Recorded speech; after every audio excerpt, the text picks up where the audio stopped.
بسم اللہ الرحمن الرحیم اللہم صلی اللہ علی محمد صلی اللہ تعالیٰ علیہ وآلہ وسلم. السلام علیکم. ویلکم ٹو 365 ڈگریز آن 365. خواتین و حضرات, ہم یہ جانتے ہیں, انفیکٹ ایک فیکٹ حقیقت ہے. مجھے یاد ہے کہ جب ہم کالج میں گئے تھے تو اس وقت ایک بوائز کالج تھا, لڑکوں میں جھگڑے بڑے ہوتے تھے, تو ایک رول, ایک اصول بتایا گیا کہ جھگڑے میں پہل کرو اور پہلے حملہ کر دو, اور حملہ کرنے کے بعد فوراً سے کمپرو کر لو, مکمکا کر لو, جھگڑا ختم کر دو. یہ ایک طریقہ کار ہوتا تھا, اور یہ آج سے میں 25 سال پہلے کی آپ کو بات بتا رہا ہوں. اور اس وقت سے نوجوانوں میں یہ رول تھا کہ جھگڑے میں پہلے حملہ کرو اور پھر کمپرو کر لو. آج امریکہ جو کر رہا ہے وہ بھی اس سے کچھ ملتی جلتی ہی صورتحال ہے کہ پہلے امریکہ اسرائیل سے فلسطین پر نسل کشی کو سپورٹ کرتا ہے, اس کو امداد دیتا ہے, اسے راکٹس, میزائلز اور لیٹسٹ ٹیکنالوجی کی آرمز اینڈ ایمونیشن پرووائڈ کرتا ہے, اور پھر کہتا ہے کہ ہم سیز فائر کرواتے ہیں. امریکہ نے ایران کا, اسرائیل اور فلسطین کا سیز فائر کرایا, جو مشکل سے 2 مہینے چلا, جس میں ہاسٹیجز کو ایکسچینج کیا گیا, اور پھر وہ سیز فائر ختم ہو گیا. تو آج لوگ بڑا سوال یہی کر رہے ہیں کہ کہیں جو ایران کے ساتھ بھی سیز فائر کرایا ہے وہ کہیں ویسا ہی سیز فائر نہ ہو. انفیکٹ ڈونلڈ ٹرمپ نے جو پاکستان اور انڈیا کا سیز فائر کرایا تھا, اس کے بعد بھی انڈیا کی جانب سے ہمیں دھمکیاں دی جا رہی ہیں. امت شاہ, ان کے وزیر, ہمیں اوپن دھمکیاں دیتے ہیں کہ آپ کا پانی بند کر دیں گے, یہ پانی پاکستان جا رہا ہے, یہ ندی بنا کے راجستھان لے جائیں گے. دھمکیاں چل رہی ہیں, تو پھر یہ کیسا سیز فائر ہے؟ اور یقیناً آج سوچنے کی ضرورت ہے کہ ٹرمپ کا کیا نوبل انعام حاصل کرنے کا خواب پورا ہو جائے گا ایک سیز فائر کے بعد؟ لیکن اگر سچویشن کا جائزہ لیا جائے تو ایران اسرائیل جنگ 12 روز جاری رہنے کے بعد آخرکار سیز فائر ہو گیا. 13 جون کو شروع ہونے والی یہ جنگ کا سیز فائر گزشتہ روز قطر پر امریکی اڈوں پر ایران کے حملے کے بعد ہوا. ایران نے امریکہ کو خبردار کیا تھا کہ ہم جواب دیں گے, اور ایران نے ایسا کر بھی دکھایا. تاہم قطر پر حملوں میں کسی قسم کا کوئی جانی نقصان نہیں ہوا. بقول امریکی صدر ٹرمپ کے پاک بھارت سیز فائر کے بعد ٹرمپ نے اس جنگ بندی کا کریڈٹ بھی خود ساختہ طور پہ اپنے نام کر لیا. جس طرح میں نے آپ کو بتایا کہ پہلے حملہ کرو اور پھر سیز فائر کر کے کریڈٹ لے لو کہ ہم سے زیادہ امن کا خواہاں کوئی بھی نہیں. تاہم ذرائع کا یہ بھی کہنا ہے کہ جنگ بندی کے بعد بھی دونوں ممالک ایک دوسرے پر سیز فائر کی خلاف ورزی کا الزام لگاتے رہے, اور ایرانی وزیر صحت کے مطابق اس 13 روزہ جاری رہنے والی جنگ میں ایران کے, افسوس کے ساتھ میں کہنا پڑتا ہے کہ 606 افراد شہید ہوئے. انہوں نے اپنے جانوں کا نذرانہ پیش کیا, جس میں بڑے بڑے سائنٹسٹ, نیوکلیئر فزکس کے سائنٹسٹ موجود تھے, اعلیٰ فوجی قیادت موجود تھی, پاسداران انقلاب کے سپاہی اور عام شہری بھی شامل تھے, جبکہ 4700 سے زائد ایرانی شہری زخمی ہوئے. ڈونلڈ ٹرمپ کو نوبل انعام کے لیے نامزد کرنے کے خلاف آج سینٹ میں کامران مرزا فرام JUIF نے قرارداد پیش کی, جس میں حکومت سے مطالبہ کیا کہ ٹرمپ کی نامزدگی فوراً واپس لی جائے. حکومت نے اس بارے میں کسی سے مشورہ بھی نہیں کیا. اور میں آپ کو یاد دلانا چاہتا ہوں کہ یہ یاد رکھیے گا کہ 2 طاقتور ایٹم بم رکھنے والے ملک ایک ایسے ملک پہ حملہ کر رہے ہیں جس کے پاس ایٹم بم نہیں ہے, اور حملہ اس لیے کر رہے ہیں کہ کہیں یہ ایٹم بم بنا نہ لے. اس حملے سے یہ دنیا کو واضح ہو جانا چاہیے کہ وہی ملک محفوظ ہے جس کے پاس ایٹم بم ہوگا. اگر ایٹم بم نہیں ہوگا تو پھر کوئی اپنے آپ کو محفوظ نہ سمجھے. اور ایران اب اپنے ایٹم بم کی تیاری کے مشن کو اور تیزی سے آگے لے کے جائے گا, کیونکہ وہ جانتا ہے کہ جس دن اس کے پاس ایٹم بم آ گیا اس کو یہ دھمکیاں دینا بند کر دیں گے, اور اس کے اوپر یہ فوج کشی کرنا بھی بند کر دی جائے گی, اور یہ حملے بھی بند ہو جائیں گے. یہ ڈیٹرنس جو نیوکلیئر پاور آپ کو دیتا ہے بہت ضروری ہے. یہی وجہ ہے کہ انڈیا بھی پاکستان پر کھل کے حملہ نہیں کر سکتا. تو آج اس کے اوپر ہم بات کریں گے. بہت امپورٹنٹ ایشوز ہیں. کیا یہ جنگ بندی, یہ سیز فائر لانگ ٹرم ہوگا, شارٹ ٹرم ہوگا, کیا جو لوگ شہید ہو رہے ہیں, کیونکہ ہم یہ جانتے ہیں, یہ بات آج قطر کے امیر نے بھی کہی ہے کہ کہیں اسرائیل ایران کے ساتھ سیز فائر کا فائدہ اٹھاتے ہوئے غزہ پر اپنی بمباری تیز نہ کر دے. آج بھی فلسطین میں 70 سے زائد لوگ کھانے کی تلاش میں شہید ہوئے ہیں. پہلے اسرائیل کے یہودی جلاد کیمپ لگاتے ہیں کھانا بانٹنے کا, اور پھر جب بھوکے فلسطینی بچے بلکتے روتے ہوئے چھپتے ہوئے وہاں پہنچتے ہیں کھانا جو تقسیم ہو رہا ہے تو اس کو کچھ لینے کے لیے, تو وہاں پہ گولیاں برسا دی جاتی ہیں. اندازہ کیجئے کہ اس کو جنگ تو نہیں کہیں گے, اور اس کے خاتمے کو ہم سیز فائر تو نہیں کہہ سکتے, کیونکہ فائرنگ اور گولہ باری تو ایک ہی طرف سے ہو رہی ہے. فلسطینیوں کے پاس تو اپنے دفاع کے لیے نہ فوج ہے، نہ گولے ہیں، نہ میزائل ہیں، نہ بم ہیں، نہ وہ حملے کر رہے ہیں. ان کا تو پورا کا پورا خطہ ہی فلیٹ کر دیا گیا ہے. 22 لاکھ لوگ بے گھر ہیں، لاکھوں سے زیادہ لوگ مارے گئے ہیں. آج کی ایک رپورٹ آئی ہے 3,77,000 لوگ مسنگ ہیں. بچیاں سے بڑی تعداد معلوم ہی نہیں کہاں ہے. خیر، اسرائیل کی یہ بدماشی جاری ہے امریکہ کی سرپرستی میں، اور امریکہ کا خواب ہے نوبیل پیس پرائز. امیجن.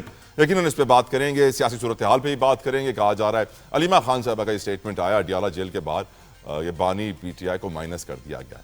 اور ہم یہ بھی جانتے ہیں کہ عدالتی فیصلہ بھی آیا ہے لاہور ہائی کورٹ سے، جہاں پر ان کی درخواستیں آج مسترد کر دی گئی ہیں. فیصلہ پہلے محفوظ کر لیا گیا تھا اور ریلیف نہیں ملا عدالت سے. عمران خان کو فیصلہ جسٹس شہباز رضوی اور طارق باجوہ پر مشتمل 2 رکنی بینچ نے سنایا. وہیں بانی کی ہمشیرہ کا بڑا امپورٹنٹ بیان جیل کے باہر، جس نے تہلکہ مچا دیا. کیونکہ پہلے یہ کہا جا رہا تھا کہ بجٹ کے پی کے کا اسی وقت پاس ہوگا جب عمران خان اپروول دیں گے. عمران خان سے اپروول کے بنا ہی بجٹ پاس ہو گیا. علیمہ خان صاحبہ جیل کے باہر کھڑی کہتی ہیں ہم تو اتنے گھنٹوں یہاں کھڑے رہتے ہیں ملاقات کرنے کے لیے. یہ بڑے بڑے پولیٹیشنز جو فائدہ اٹھا رہے ہیں پی ٹی آئی کی پوزیشن سے اور بڑے پاور میں ہیں اس وقت، وہ آتے ہی نہیں ہیں. باتیں کچھ، کال کچھ، فیل کچھ، تضاد ہے. یقیناً اس کے اوپر بھی بات ہوگی. ساتھ ساتھ میں آج اپنے پروگرام کے آخری حصے میں خصوصی طور پہ سندھ اور کراچی کے ایک دیرینہ مطالبے کے اوپر بات کروں گا، کیونکہ کراچی پاکستان کا تجارتی دارالخلافہ، فائنینشل ہب کہلاتا ہے، واحد میٹروپولس ہے، دنیا کے کئی ملکوں سے بڑا شہر ہے یہ.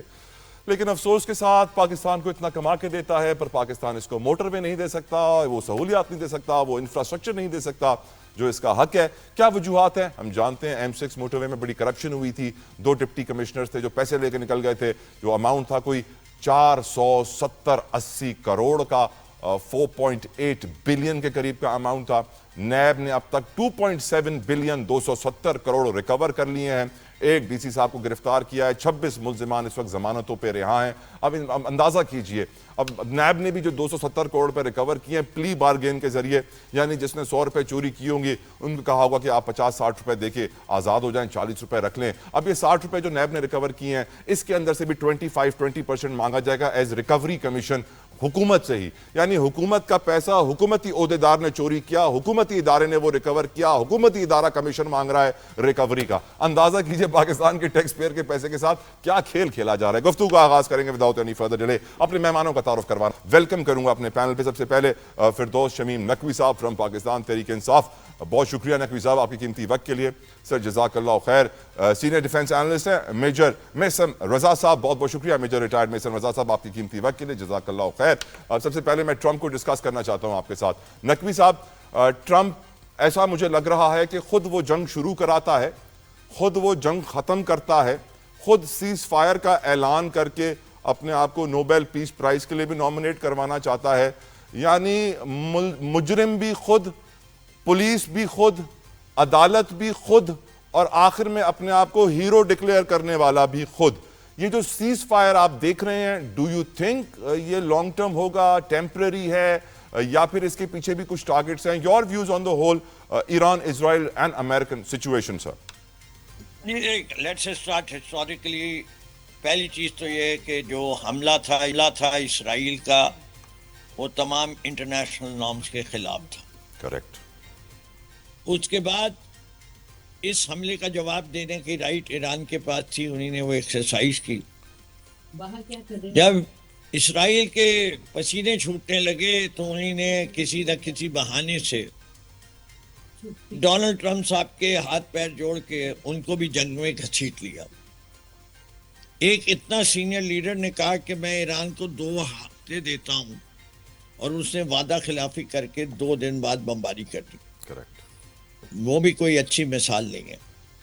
دوسری چیز یہ کہ اس نے کتنی بڑی رسک لی کہ اس نے ایٹامک تنصیبات پہ حملہ کر کے اگر ادھر سے تابکاری ہو جاتی تو آپ سوچیں کہ خطے کا کیا حال ہوتا. تباہ. تابکاری سے خود ایران کے لوگ کتنے زیادہ مارے جاتے، اور صرف ایران کے نہیں مارے جاتے. اگر پرشین گلف میں وہ تابکاری آ جاتی تو پینے کا پانی جو زیادہ سے زیادہ 2 دن کا ہے، پوری مشرق وسطیٰ میں Kuwait, Qatar, Dammam, UAE، Abu Dhabi, Muscat, Oman, Sharjah, Ajman, ان سب میں پانی کا کوئی اور ذریعہ نہیں ہے، اور یہ سب لوگ 2 دن کے بعد پیاسے مرنے لگتے. پھر اس کا ایک اور خطرہ تھا کہ ایران کے ایک ریئیکشن میں یہ اسٹریٹ آف ہارموز کو اگر بند کر دیتے تو اس علاقے سے دنیا کی کل تیل کی جو ہے 20% تیل ادھر سے گزرتا ہے. اسی لیے آج تیل کی قیمت گر گئی. جی اگر وہ تیل رک جاتا تو جو قیمت تیل کی ہے وہ دگنی ہو جاتی. $100 فی بیرل چلی جاتی سر. جی جب یہ دگنی ہو جاتی تو دنیا کے تمام معیشتوں کو نقصان پہنچتا. ڈونلڈ ٹرمپ صاحب نے یہ ساری چیزیں سوچی تھی یا نہیں سوچی تھی، اس کا جواب تو ڈونلڈ ٹرمپ ہی دے سکتے، لیکن دنیا کو انہوں نے ایک بڑے بحران کی طرف دھکیل دیا، معاشی، انسانی، ہر قسم کا بحران. اور ایسی انہوں نے فیصلے کیے جس کے اوپر ان کی کانگریس راضی نہیں تھی، جس میں ان کی جو انٹیلیجنس ایجنسیز تھیں وہ کہتی ہیں کہ Iran is nowhere close to enriching fuel to the extent کہ وہ ایٹم بم بنا سکے. انٹرنیشنل ایٹامک انرجی کی جو اتھارٹی ہے وہ بھی کہتی ہے کہ ایران جو ہے وہ نہیں ہے. اس ملک کے اوپر حملہ کر رہے ہیں جس ملک نے اپنے آئین میں لکھ دیا کہ ہم جوہری توانائی کو صرف پیسفل پرپسز کے استعمال کریں، یعنی پرامن طریقے سے استعمال کریں گے، سویلین یوز کے لیے استعمال کریں گے، ملٹری یوز کے لیے نہیں لائیں گے. آئین میں لکھا ہوا تھا، لیکن انہوں نے کہا کہ نہیں ہم نہیں مانتے. اچھا ایران کے اندر اگر ان کو تھوڑی بہت بھی سمجھ ہو، یہ اسلامک ہے، ریپبلک ہے، اور اسلام کا پہلا جو ہے وہ یہ سچ بولو. بالکل صحیح کہہ رہے ہیں، بالکل صحیح کہہ رہے ہیں. وہ اپنے آئین میں لکھ کے جھوٹ کیسے بول سکتے تھے؟ Very true, very true. Allow me sir, major صاحب بھی ویٹ کر رہے ہیں. میجر محسن رضا صاحب بہت شکریہ آپ کے وقت کے لیے. میجر صاحب مجھے لگتا ہے کہ ڈونلڈ ٹرمپ پہلے خود جنگ شروع کرواتا ہے، پھر جنگ کے اندر نسل کشی بھی ہوتی ہے فلسطین میں، پھر ہم دیکھتے ہیں سیز فائر کی خبریں آتی ہیں، پھر نوبیل پیس پرائز کی بات کی جاتی ہے. کیا آپ اگری کریں گے مجھ سے کہ ڈونلڈ ٹرمپ ہے ملوث ان ساری چیزوں میں؟ اور آپ کی نظر میں، کیونکہ فلسطین کے ساتھ بھی سیز فائر ہم نے دیکھ لیا اسرائیل کا، ہم نے پاک بھارت سیز فائر بھی دیکھ لیا کس طرح ہمیں دھمکیاں مل رہی ہیں، تو اس سیز فائر کو بھی آپ ویسا ہی سیز فائر سمجھ رہے ہیں یا اس سے بہتر؟ میجر صاحب کیا خوب احمد فراز کا ایک شعر مجھے یاد آ رہا ہے ٹرمپ صاحب کے رول پہ کہ پلٹ کر نہ آ جائیں پھر سانس، پلٹ کر نہ آ جائیں کہیں پھر سانس، اتنے ہنسی ہاتھوں سے میت سجا رہا ہے کوئی. تو یہ وہ ہاتھ ہیں کہ جو they want to make sure کہ جو میں ٹرمپ کی بات کر رہا ہوں کہ جو اس کے 2 یو ایس اے کے دنیا کے اندر ناجائز بچے ہیں، ایک کا نام اسرائیل ہے اور ایک کا نام ایک کا نام یقیناً اسرائیل ہے، ایک کا نام انڈیا ہے. میں یہ بات انفیکٹ میجر صاحب کافی وقت سے کہہ رہا ہوں کہ ٹرمپ، مودی اور نیتن یاہو ایک ہی ٹیم کا حصہ ہیں اور ہم ان کو الگ نہ سمجھیں. ان تینوں کی سوچ. You are back. آپ فریز ہو گئے تھے میجر صاحب، please continue, I can hear you now. یہ 2 ناجائز بچے جو ہیں یو ایس اے کے، ایک اسرائیل ہے، ایک ہمارے ساتھ بیٹھا مشرق میں بھارت ہے. پوری دنیا میں جہاں بھی آپ کو بارود گرتا نظر آئے، پوری دنیا میں جہاں بھی فتنہ نظر آئے، جہاں بھی جنگ نظر آئے، جہاں بھی شورش نظر آئے، جہاں بھی سازش نظر آئے، آپ کو ان 2 بچوں کا رول فرنٹ پہ ملے گا، اور اینڈ پہ یہ دونوں وہاں سے کہیں نہ کہیں سے جوتے کھا کے نکل رہے ہوں گے. اب آپ نے دیکھا کہ اس نے پہلے اپنا بچہ موجودہ مئی میں اس ریجن کے اندر، چونکہ اب وقت کے ساتھ ساتھ یو ایس کا انفلوئنس جو ہے وہ اس ریجن میں، اس خطے میں شفٹ آف پاور ہوتا جا رہا ہے. نیو ورلڈ آرڈر آنے کی خبریں گونج رہی ہیں، پیٹرو ڈالر جو ہے اس کا رول ختم ہونے جا رہا ہے. تو اب وہ مرتا کیا نہ کرتا، ایٹ دا ٹوائی لائٹ اس نے ایک دفعہ ریجن کے اوپر اپنی سپرمیسی شو کرنے کے لیے پہلے بھارت کو ہمارے اوپر چڑھانے کی کوشش کی. اب جب وہ پٹا، پہلا بچہ تو سیز فائر کرنے کے لیے آ گیا فوراً، اور پیس کا اس نے جھنڈا کھڑا کر دیا. پھر اب اسرائیل پٹا ایران کے ہاتھوں، تو اب وہ سیز فائر لے کے آ گیا. تو یہ کسی قسم کا بھی اب ان کا چہرہ جو ہے وہ چھپا نہیں رہ گیا. یہ ایک اینٹی مسلم کمپین ہے, یہ گریٹر اسرائیل کے وجود کے لیے سارا پروپیگنڈا ہے. اور میں یہ سمجھتا ہوں کہ اس وقت اسرائیل امریکہ کے کندھے پہ چڑھ کے نہیں کھیل رہا, یا امریکہ اس کو یوز نہیں کر رہا. میں یہ سمجھتا ہوں کہ بیک آف دا اینڈ اس وقت امریکہ یوز ہو گیا. I completely agree. آپ نے بڑی اچھی بات کی میجر صاحب, آپ نے کہا یہ ایک اینٹی مسلم کیمپین ہے, یہ ایٹم بم کی جنگ نہیں ہے, یہ یہودیوں کی جنگ ہے مسلمانوں کے خلاف. میں اس بات پہ بڑا آپ سے خوش ہوں کہ آپ نے آج بڑی اچھی بات کر دی قوم کے سامنے. سر اس پہ تھوڑی روشنی بھی ڈالیے گا پلیز میسم صاحب. دیکھیں آپ اس کے لیے تھوڑا سا کوئی مبہم گیم نہیں ہے. آپ پہلا پرائم منسٹر اسرائیل تھا ڈیوڈ بن گورین, اسمبلی میں آتا ہے, on the floor of the house Israel کی اسمبلی میں وہ کہتا ہے ایسے پیپر کھڑا کر کے کہ ہمارا دشمن عرب نہیں ہے, ہمارا دشمن اس وقت سب کانٹیننٹ میں بننے والا وہ ملک ہے جس کا نام پاکستان ہے, اور ہمیں ہر صورت پاکستان کو ختم کرنا ہے, اور اس پاکستان کو ختم کرنے کے لیے بیسٹ پینسویلا جو ہم نے یوز کرنا ہے وہ ہندوستان ہے, انڈیا ہے.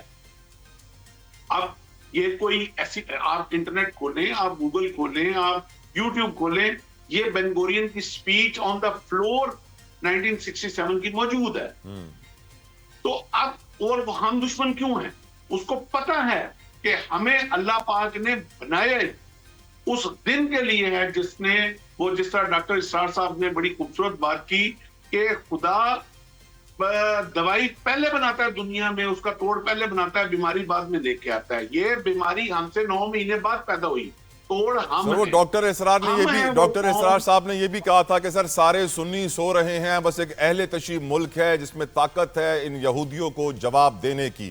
آئی تھنک وہ ویڈیو بھی بڑی وائرل ہوئی تھی. 9 مئی کے کیسز کے خلاف جو درخواستیں پی ٹی آئی کی لاہور ہائی کورٹ میں تھیں ان کو بھی مسترد آج کر دیا گیا. فیصلہ 2 رکنی بینچ نے سنا دیا ہے. ساتھ ساتھ علیمہ خان صاحبہ نے اڈیالہ جیل کے باہر جو گفتگو کی میڈیا کے پرسنل سے, ان کا یہ کہنا تھا کہ مائنس بانی پی ٹی آئی کا فارمولا اس وقت امپلیمنٹ ہو چکا ہے. عمران خان کو پی ٹی آئی سے مائنس کر دیا گیا ہے. بجٹ کی منظوری لیے بغیر علی امین گنڈا پور نے کے پی کے میں بجٹ اجلاس بلا لیا, پاس کر دیا. سب کچھ کیا جا رہا ہے بنا عمران خان کی منظوری کے. اس کے اوپر گفتگو کریں گے. سیاسی استحکام پی ٹی آئی کا مستقبل. میرے ساتھ علی راشد بھی ہیں, فردوس شمیم نقوی صاحب بھی ہیں, اور میجر محسن رضا صاحب کچھ دیر میں ہمیں جوائن کر رہے ہیں. علی راشد, میں آپ سے یہ سوال اس لیے پہلے پوچھنا چاہتا ہوں کیونکہ آپ جس پارٹی کو بلانگ کرتے ہیں اس میں ذوالفقار علی بھٹو کو پہلے مائنس کیا گیا, پھر بے نظیر بھٹو اور ان کے بھائیوں کو بھی مائنس کر دیا گیا, اور آپ نے دیکھا ہے کہ کس طرح سیاستدانوں کو مائنس کیا جاتا ہے پاکستانی پالیٹکس میں. آج پی ٹی آئی کے عمران خان کو مائنس کیا جا رہا ہے, لیکن پیپلز پارٹی ان کی سائڈ پہ نہیں ہے. پیپلز پارٹی اس ہائبرڈ رجیم کی طرف ہے, کہا جاتا ہے کہ ہائبرڈ رجیم ہے, اور پیپلز پارٹی اتفاق نہیں کرتی اس وقت. پیپلز پارٹی سٹینڈ نہیں کر رہی پی ٹی آئی کے ساتھ, اور وہ سٹینڈ کر رہی ہے پاور کوریڈور کے ساتھ. کیا وجہ ہے اس کی علی راشد؟ اعوذ باللہ من الشیطان الرجیم, بسم اللہ الرحمن الرحیم. پہلے تو جو سٹارٹ میں آپ نے کہا کہ ذوالفقار علی بھٹو کو مائنس کیا گیا, پھر بے نظیر بھٹو کو مائنس کیا گیا, آئی ڈونٹ تھنک کہ پولیٹیکلی مائنس ہوئے, ان کو شہید کیا گیا, اور وہ شہید ہوئے تو پھر ظاہر سی بات ہے پارٹی کی جو بھاگ دوڑ ہے ان کے بیٹے نے سنبھالی اور اس کو آگے لے کے گئے. وہ شہید کر کے مائنس کیا, علی کمپیئر نہیں کیا جا سکتا. ہاں, دوسری چیز جو آپ نے کہا کہ دیکھیں ہم تو پی ٹی آئی کو اس وقت بھی سپورٹ کر رہے تھے جب الیکشنز ہوئے تھے. ہم تو کہہ رہے تھے کہ آپ حکومت بنانا چاہتے ہیں. ہم نے تو بانی پی ٹی آئی کو میسج بھی بھیجوایا تھا. ہم نے کہا تھا کہ سنس سب سے زیادہ نیشنل اسمبلی میں سیٹیں آپ کی ہیں تو پہلا ڈیموکریٹک ایک روایت کے تحت ہم چاہتے ہیں کہ آپ سے ہم بات کریں. مگر بانی پی ٹی آئی نے اس وقت کہہ دیا تھا کہ I'm not interested, اور میں نہیں بات کسی سے کرنا چاہتا. وہ political norms, democratic norms, dialogue میں تو وہ بلیو ہی نہیں کرتے. تو یہ کہنا کہ ہم نے ان کا ساتھ نہیں دیا یا ہم ان کے ساتھ کھڑے نہیں ہوئے, I don't think that's fair. ہم نے تو کوشش کی اپنے اینڈ سے. آپ لوگوں نے کوئی اٹیمپٹ نہیں کیا سر پاکستان کی پالیٹکس سے پلس مائنس فارمولا ختم کرنے کا؟ کوئی اٹیمپٹ کرتے تھے کہ پلس مائنس ہمیشہ کے لیے ختم ہو جائے؟ دیکھیں ہم نے تو ہمیشہ آواز اٹھائی ہے، ہم نے تو ہمیشہ بیچ میں آپ آئی ڈونٹ نو آپ کو یاد ہو نہیں ہو، پی ٹی آئی کو بین کرنے کی بھی بات کر رہے تھے، تو سب سے پہلے آواز جو اٹھی وہ پیپلز پارٹی کی اٹھی. اب یہ کسی کو مائنس پلس دیکھیں، اگر کسی کو جبرن کیا جا رہا ہوتا ہے یا کوئی بہت ایسے طریقے سے کیا جا رہا ہوتا ہے جو فیئر نہیں ہوتا، تو پھر اس میں ہم آواز اٹھا سکتے تھے. مگر یہ تو ایک قانونی طور پہ کورٹ کچہری کے تحت چیزیں ہو رہی ہیں، اور اب تو پی ٹی آئی ماشاء اللہ سے ایک وکلاؤں کی جماعت ہے، ان کے پاس تو ایک پورا کھیپ ہے بیرسٹرز کا، ایڈوکیٹس کا، سپریم کورٹ کے لائرز کا. تو وہ اپنا اگر مقدمہ صحیح طرح نہیں لڑ رہے یا ان کے کیس میں دم نہیں ہے اور کچھ چیزیں ان کے خلاف اگر ثابت ہو رہی ہیں اور جی علی، خان صاحب کو اگر ریلیف نہیں دلا پا رہے، وہ تو پھر ان کی اپنی خود کی کوتاہی ہے نا. اس بالکل میں ٹھیک، آپ پیپلز پارٹی یا کسی اور کو کیسے قصوروار ٹھہرا سکتے ہیں؟ ہم تو پاکستان کا نظام جو ہے، ہم تو چاہتے ہیں کہ وہ آگے بڑھے، ہم بالکل تو ٹھیک. چاہتے ہیں کہ ہمیں کہیں رکاوٹ پاکستان کو خدا نخواستہ نہیں آئے. جی جو بھی چیزیں اسموتھ سیلنگ ہو. آئی ایم ایف سے بات ہوئی، آپ کو پتا تھا کس کنڈیشنز میں جب یہ حکومت آئی، کیا اس وقت بالکل کیا ٹھیک، ایک بالکل. ماحول علی تھا، آئی کم بیک تو ٹو یو. ان چیزوں کو الاؤ می علی نقوی اوکے صاحب کو بھی شامل گفتگو کریں. نقوی صاحب، عمران خان بانی پی ٹی آئی مائنس ہو گئے ہیں. میں نہیں کہہ رہا، ان کی بہن ہمشیرہ علیمہ خان صاحبہ کہہ رہی ہیں، اور انہوں نے تو یہ بھی کہا ہے کہ جو پارلیمنٹیرینز پریشر برداشت نہیں کر سکتے گھر چلے جائیں. Your views on it, do you think Imran Khan اس پوری پولیٹیکل سچویشن سے مائنس کیے جا سکتے ہیں؟ علیمہ خان تو اگری کر رہی ہیں، آپ اگری کرتے ہیں نقوی صاحب؟ ہاں جی، میں تو اس اسٹیٹمنٹ کو بالکل نہیں ایگری کرتا. ایک بہن ہے، جذباتی ہوئی ہوئی ہے، لیکن اس کا زمینی حقائق سے کوئی تعلق نہیں ہے. اوکے. عمران خان لوگوں کے دلوں میں رہتے ہیں.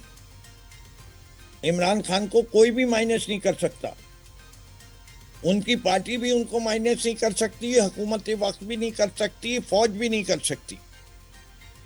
عمران خان نے یہ ثابت کر دیا ہے کہ جس آدمی جب وہ چاہیں گے، وہ ایک سوچ، ایک نظریہ بن چکے ہیں. جس دن وہ جیل سے نکلیں گے اور الیکشن ہوگا، وہ کسی کو جس کو چنیں گے لوگ اس کو ووٹ دینے کو تیار ہیں. 8 فروری کو کیا ہوا تھا؟ یہ جو جتنے بڑے دعوے دار بنتے ہیں جمہوریت کے، علی صاحب میں ان کو کیا کہوں، انہوں نے جس الیکشن میں حصہ لیا اس کو وہ لیول پلینگ فیلڈ والا الیکشن کہتے ہیں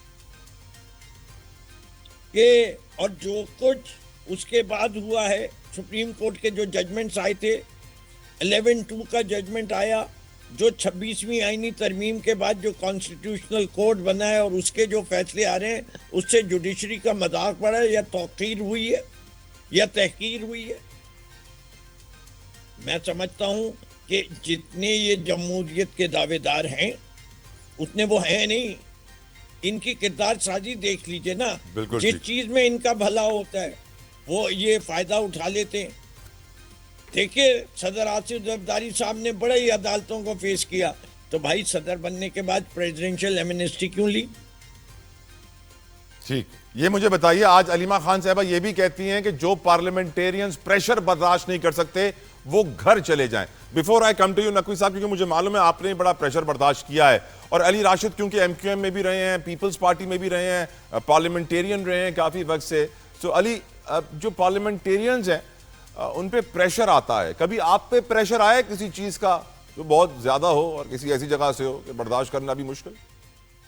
جون سے پہلے جو ہے نقوی صاحب I'll come back to you. پہلے علی سے پوچھ لیتا ہوں، then I'll come back to you, sir. So sorry. جی علی راشد. جی بالکل پریشر آتا ہے، مگر this is part and parcel of the thing نا. پریشر برداشت کرنے کی قوت آپ کو رکھنی چاہیے. اگر آپ کا نظریہ اتنا پکا ہے اور آپ اپنی لیڈرشپ کے ساتھ کھڑے ہیں، تو اچھا برا وقت تو ہر کسی پہ آتا ہے، صرف پولیٹیکل پارٹی کی زندگی میں بھی آتا ہے. تو پھر آپ کو مگر اس میں پتہ چل جاتا ہے نا کون سے لوگ صحیح ہیں کون غلط ہیں. اور پریشر اس پہ زیادہ آتا ہے جس پہ کوئی کمزوریاں ہوں کہ وہ پریشر ڈال سکے. اگر آپ نے کچھ ایسے کام نہیں کیے ہوں جس پہ آپ پہ پریشر نہیں ڈالا جا سکتا. پردہ تو ان چیزوں پہ ہوتا ہے نا کہ جب پریشر کیا ہوتا ہے، یہی ہوتا ہے کہ جی آپ نے ادھر یہ انوالومنٹ تھی، آپ کی یہ کرپشن تھی، آپ کی یہ ایکٹیویٹیز تھی، وہ ایکسپوز کر دیں گے. بینظیر بھٹو یہ کہتی تھی نا کہ آصف علی زرداری پہ کیسز قائم کر کے ان پہ پریشر ڈالا گیا. دیکھیں مگر وہ کورٹ میں دیکھیں انہوں نے تو فیس کیے نا. جو یہ صاحب کہہ رہے تھے کہ امیونٹی لے لی، وہ تو پہلے تو 11-12 سال انہوں نے جیل میں گزارا. وہ توشہ خانہ کیس کی بات کر رہے ہیں, توشہ خانہ کیس کی بات کر رہے ہیں. 12 سال وہ جیل میں رہے. جی جی جی. مگر ابھی خان صاحب کو تو ابھی جمعہ 8 دن ہوئے کمپیئر ٹو 12-13 سال. بالکل ٹھیک. اچھا میں پریشر کا سوال نقوی صاحب سے بھی پوچھ لوں. علی آپ کی اجازت ہے, کیونکہ نقوی صاحب نے بھی ایکچولی بہت پریشر برداشت کیا. نقوی صاحب باقی لوگ اتنا پریشر کیوں نہیں برداشت کر رہے پی ٹی آئی والے؟ پاکستان کی تاریخ میں بتا دیجئے کتنے لوگوں کو, یہ گورنمنٹ کی دی ہوئی فگر ہے 35,000. آپ کی آواز اٹک گئی. یہ کس چیز کی فگر ہے 35,000 سر؟ یہ کس چیز کی فگر ہے 35,000؟ یہ گورنمنٹ کی دی ہوئی ہے. پنجاب گورنمنٹ نے یہ فگر دی ہے کہ 35,000 لوگوں کے خلاف کیسز چل رہے ہیں پی ٹی آئی والے. اینڈ دے ور بیہائنڈ بار. کتنے گھروں کو اندر توڑ پھوڑ ہوئی ہے, چادر اور چار دیواری کا کس طرح پامال ہوئی ہے. پاکستان کا قانون کہتا ہے جو آدمی سجدہ کر لے کسی دہلیز پہ جا کے, اس کے تمام گناہ معاف ہے. یہ پاکستان کا آئین کہتا ہے, عدالت کے اصول کہتے ہیں کہ جس نے انٹرویو دے دیا وہ پوتر ہو گیا, حج کر آیا, سارے گناہ معاف ہو گئے. پھر یہ کہتے ہیں ہمارے ہاں عدالتیں آزاد ہیں, justice is being dispensed. If this is what they call justice, Ali Rashid صاحب, تو میں آپ سے کہوں گا برادر محترم آنکھیں کھولیے, ہوش سنبھالیے. یہ ملک آپ کا بھی ہے, میرا بھی ہے. کل یہی نظام آپ کے خلاف بھی کچھ کرے گا, اور امید رکھتا ہوں کہ ہم اس کا حصہ نہ بنے. Right sir. سال 2022 میں وفاقی حکومت نے 7 ارب سے زائد کی رقم دی سکھر حیدرآباد موٹر وے کی زمینوں کی خریداری کے لیے, جس میں 2 ڈپٹی کمشنر صاحبان تھے جنہوں نے 5 ارب روپے کے اوپر ہاتھ صاف کر لیا. سندھ بینک سے کیش نکلوا لیا. پکڑے گیا ایک ڈپٹی کمشنر جو کہ مٹیاری کا تھا, عدنان رشید, جو ڈپٹی کمشنر نوشہر و فیروز تھا. تاشفین عالم اپنی بیوی کو لے کر باہر چلا گیا. اب تک مفرور ہے. 4 ملزمان اس کیس کے اندر مفرور ہیں. 26 ضمانتوں پر رہا ہیں. نیب اپنی کارکردگی کو دکھانے کے لیے بتا رہی ہے کہ ہم نے 470 کروڑ جو چوری ہوئے تھے اس میں سے 270 کروڑ روپے ہم نے برآمد کر لیے ہیں, باقی ہم نہیں برآمد کر سکے. پلی بارگین بھی کیا گیا ہے. پلی بارگین کی کوئی ڈیٹیلز نہیں آئی کہ جس نے 100 کروڑ چرایا تھا اس کو شاید کہا گیا ہوگا کہ آپ 40-50 کروڑ روپے دے کے آزاد گھومیے, واپس اپنی ڈیوٹی جوائن کر لیجئے, دوبارہ کمانے کا راستہ بنائیے. لیکن کراچی اور سندھ کے لوگ یہ ڈیمانڈ کر رہے ہیں اس وقت کہ خدا را ہم پہ رحم کھائیے. ہم تجارتی دارالخلافہ, فائنینشل ہب, معاشی شہر اگر ہیں تو ہمیں روڈ بھی دے دیجئے, ہم پہ احسان نہ کیجئے. 2 کراچی ہائٹس میرے ساتھ موجود ہیں, علی راشد, نقوی صاحب. نقوی صاحب, I'll start from you. آپ کی نظر میں کیوں یہ موٹر وے نہیں بن پا رہا؟ کیوں 470 کروڑ روپے چوری ہوئے, 270 برآمد ہوئے؟ نیب کہہ رہا ہے کہ ہمیں 25% ریکوری چارجز ملیں گے تو ہم یہ اماؤنٹ واپس کریں گے. یہ کیوں سندھ کے ساتھ کھیل کھیلا جا رہا ہے نقوی صاحب؟ وہ جعفری صاحب کا مشہور کلام ہے, رشوت دے کے پھنس گیا ہے, رشوت لے کے چھوٹ جا, رشوت لے کے پھنس گیا ہے, رشوت دے کے چھوٹ جا. اوکے, علی راشد کی طرف چلا جاؤں. علی راشد, میں بڑا حیران ہوں کہ ٹیکس پیئر کا پیسہ حکومت لگاتی ہے عوامی پروجیکٹس میں, حکومتی عہدیدار اس کو چوری کرتے ہیں, حکومت کا ایک اور ادارہ پیسے ریکور کراتا ہے, حکومت سے کہتا ہے کہ ہمیں ہماری ریکوری چارجز دیے جائیں تو ہم ٹیکس پیئر کا پیسہ حکومت کو واپس کریں گے. بڑا عجیب سا لگتا ہے. اور یہ ظلم کیوں ہے موٹر وے کا سندھ کے ساتھ علی راشد؟ دیکھیں, یہ 2 الگ چیزیں ہیں, میں آپ کو بتاتا ہوں. ایک تو بالکل یہ ظلم ہے کہ یہ ایک فیڈرل کی طرف سے یہ چیز ڈیلے ابھی سے نہیں, کافی عرصے سے کر رہے ہیں. ابھی بھی بجٹ آپ نے دیکھا ہوگا, اس میں بھی ہم نے اس میں ریز کیا کہ 15 بلین روپے اس کے لیے رکھے گئے ہیں. مطلب کہ ایک 400 ارب کا پروجیکٹ جس کے لیے آپ 15 ارب, مطلب اس کو انیشیٹ بھی نہیں, مطلب کہ یہ بھی آپ نے مہربانی کیوں کی. وہ لگ رہا ہے شاید اگلے ڈی سیز کے کمانے کے لیے رکھے گئے ہوں, شاید کہ وہ 4-5 ارب نکال کے لے جا سکیں آرام سے. نہیں, میں آپ کو اگر میری بات مکمل کرنے میں آپ کو بتاتا ہوں. تو یہ فیڈرل, پہلی چیز میں آپ کو, میں وہ کرپشن پہ اپنے سیکنڈ فیز میں آتا ہوں. فرسٹ میں آپ کو ایڈریس کر رہا ہوں کہ فیڈرل کا جو ایک سندھ کے ساتھ اور جو چیزیں ہیں وہ کراچی ہو گیا, حیدرآباد کے شہری, سکھر کے شہری, ان کے ساتھ ایک سوتیلے بیٹے والا رویہ, چائلڈ جیسا سلوک, اسٹیپ مدر جیسا سلوک, سوتیلا سلوک جو کر رہے ہیں وہ, یہ بہت پہلے ہو جانا چاہیے تھا. آپ دیکھیں, آپ پورا سندھ حکومت کو لوگ کہتے ہیں کہ بھئی آپ نے اپنے ہائی ویز نہیں بنائے ہوئے. آپ جا کے پنجاب میں جب ہم انٹر ہوتے ہیں تو یہ لگتا ہے کے پی میں جب ہم انٹر, تو وہ سندھ کا پروجیکٹ ہے نہیں, فیڈرل سبجیکٹ ہے, اور یہ فیڈرل گورنمنٹ کو بنانا ہے, مگر ان کو اس میں انٹرسٹ نہیں ہے. تو اس پہ ابھی ہم نے ان کو کہا کہ جی یہ فنڈز جو ہیں آپ کریں کہ کام ہو سکے. اب آ جاتے ہیں دوسری چیز پہ جو آپ جس کی بات کر رہے ہیں، کرپشن. یہ اس کی نشاندہی کہ اس میں کوئی گھپلا ہو رہا ہے یا کوئی کر رہا ہے، یہ سندھ حکومت نے خود کی. اس کی پروب اور اس کی انیسیشن، اگر آپ مجھے بتائیں کہ اگر یہ کوئی ہماری ایما سے ہو رہا ہوتا ہے یا ہمارا کچھ تعلق ہوتا تو اس کی انویسٹیگیشن ہم پہل کیوں کرتے؟ Government of Sindh initiated this thing. یہ نیب میں بھی ہم نہیں بھیجا. اینٹی کرپشن ڈپارٹمنٹ جو ہمارا ہے، as department anti corruption enquiries, اس میں بھی کیس کھولا. سارے چھاپے، گرفتاریاں، سب ثبوت وغیرہ، یہ سب. بٹ ڈی سی تاشفین عالم کو پیپلز پارٹی سندھ حکومت پکڑ نہیں پائی، جو سندھ حکومت کا پیسہ لے کے باکو بھاگ گیا. نہیں پکڑا. اور دیکھیں یہ کیس یہاں کلوز نہیں ہوا ہے نا، کافی پیسہ ریکور اگر کہیں چوری ہو علی جاتی ہے. ڈی سی تاشفین اور اسٹل اگر این آپ کو ایبسکونڈر، لگتا ہے، مفرور ہیں. 4 لوگ اس کیس میں مفرور ہیں، جس میں ڈی سی نوشیر و فیروز تاشفین عالم شامل ہیں. بالکل بالکل شامل ہے. تو ہم تو اس کو برائے ذمہ سندھ حکومت نہیں پکڑ پائی نا سر، سندھ کا پیسہ اس سے ریکور نہیں کر پائی. کر پائی.